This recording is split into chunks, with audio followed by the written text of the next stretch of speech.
Muchas gracias, señor presidente.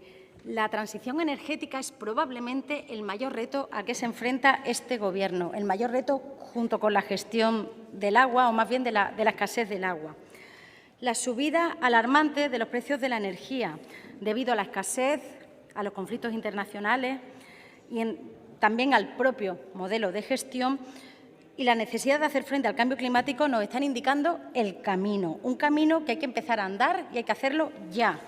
Y no vale llegar arrastrando los pies, gestionando con cuentagotas las ayudas que proceden de la Unión Europea. Hay que ser proactivos y hay que impulsar el cambio aprovechando la ola europea, no dejándonos simplemente llevar por ella.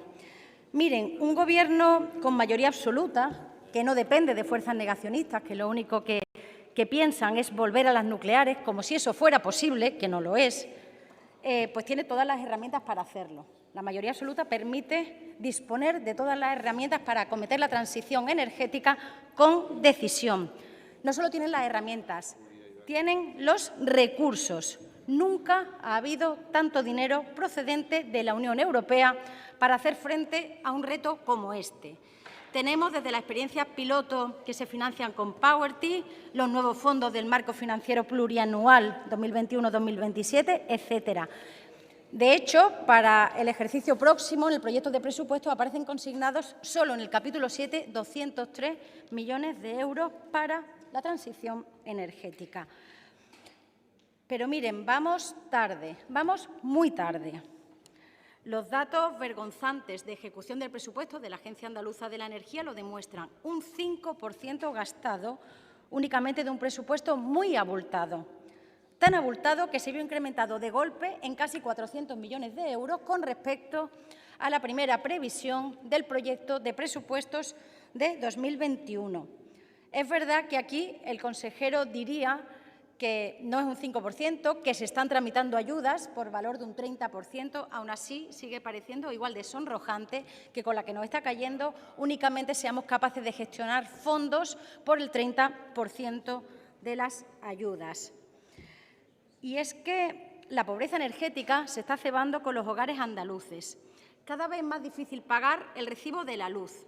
Estamos viendo a personas que ponen lavadoras de madrugada, que limitan las duchas y que este invierno no van a poder hacer uso de la calefacción como quisieran para ahorrar unos euros que necesitan para cuadrar sus cuentas. Miles de familias que sufren pobreza energética, que es invisible, pero que no podemos olvidar por el hecho de que quede de puertas para adentro. Y no son solo los hogares.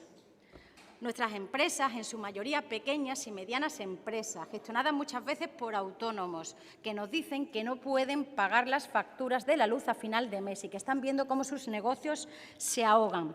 ¿Y qué decir de las industrias andaluzas? Estamos asistiendo a la parada de fábricas en toda Europa porque no pueden hacer frente a los costes de la energía. Esperemos que eso no nos llegue aquí. Pero miren, la pobreza energética no se combate solo. Señorías, silencio, por favor. No hagan cosas. Si quieren hablar, hablen bajito. Y lo ideal es que hablen fuera del hemiciclo. Gracias, señor presidente. Miren, la pobreza energética no se combate modificando el origen de esa energía para hacerla depender de renovables. Esa es solo una parte del problema y es solo una parte y pequeña de la solución.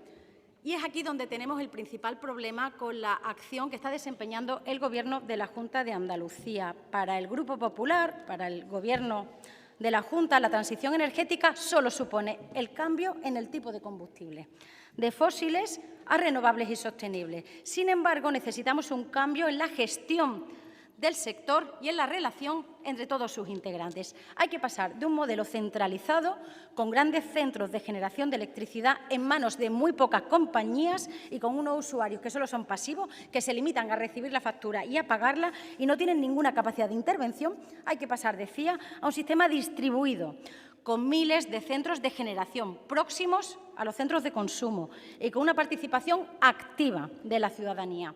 Es precisamente la participación ciudadana lo que posibilita la transición energética justa, en la que la energía, que no olvidemos que es el motor de la economía y el elemento esencial para garantizar unos niveles de calidad de vida razonables, deje de ser una mercancía en manos de los vaivenes del mercado y se convierta en un bien de acceso universal, porque es lo que es un bien de primera necesidad. Las instituciones europeas lo tienen muy claro, mucho más claro, desde luego, que el Gobierno de la Junta, como se ha puesto de manifiesto en las directivas de 2018 relativas a eficiencia energética y renovables, en las que la participación activa de la ciudadanía se considera una condición indispensable, no deseable, indispensable para tener éxito en la lucha contra el cambio climático y que la transición energética se realice de forma completa, de forma exitosa.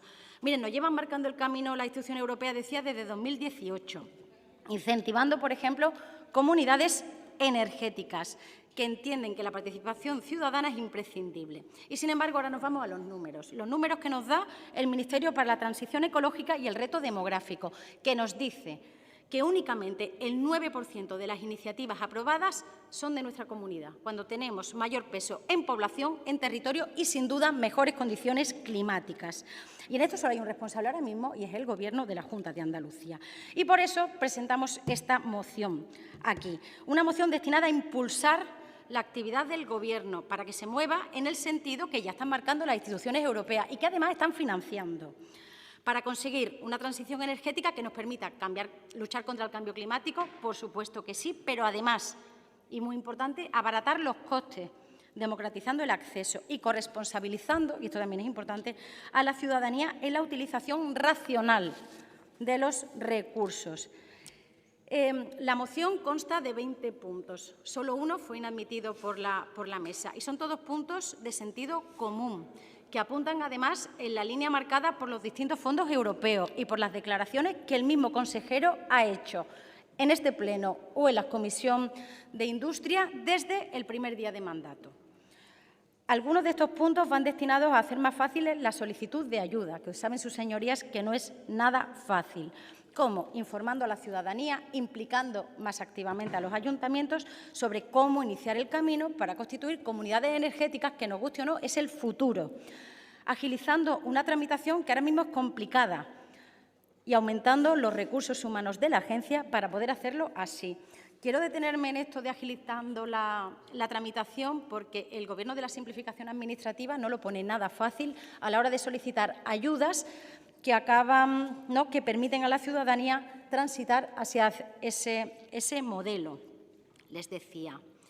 Por eso pedimos, por ejemplo, la creación de una oficina de transformación comunitaria para facilitar asistencia técnica, acompañamiento, financiación en el proceso de constitución de las comunidades energéticas.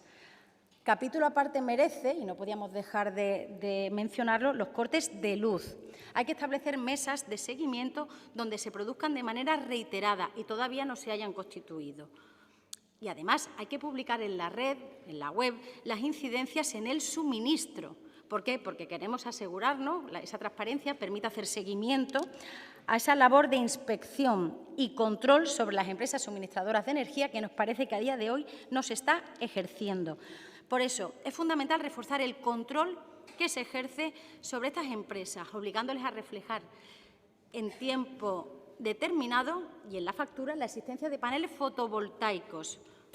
Hay que obligarles a que elaboren informes sobre el estado de la red, incluyendo un diagnóstico de esta y constatando también las mejoras y las inversiones necesarias. Hay que agilizar, les decía, los procedimientos de inspección y sanción, porque nos parece que las empresas distribuidoras y gestoras responsables de los cortes, porque no están haciendo las suficientes inversiones, se van de rositas después de hacerle pasar a la ciudadanía tragos muy amargos, con cortes de suministro muy largos. En lo que respecta al autoconsumo individual y colectivo, hay que incentivarlo con líneas de ayudas procedentes del Gobierno andaluz. No vale solo gestionar los recursos de la Unión Europea, hay que establecer una línea de ayudas propias. Y además tiene que dar ejemplo la propia Junta de Andalucía cumpliendo con la Ley 2/2007 e instalando paneles fotovoltaicos en todos los edificios de su propiedad. En el capítulo de los megaparques hay que consensuar con las asociaciones ecologistas, con los ayuntamientos, con las empresas, la instalación de esos parques de energía eólica, las plantas fotovoltaicas, las líneas de transporte de energía, preservando el patrimonio medioambiental, paisajístico, económico y así como el equilibrio con otros usos del suelo.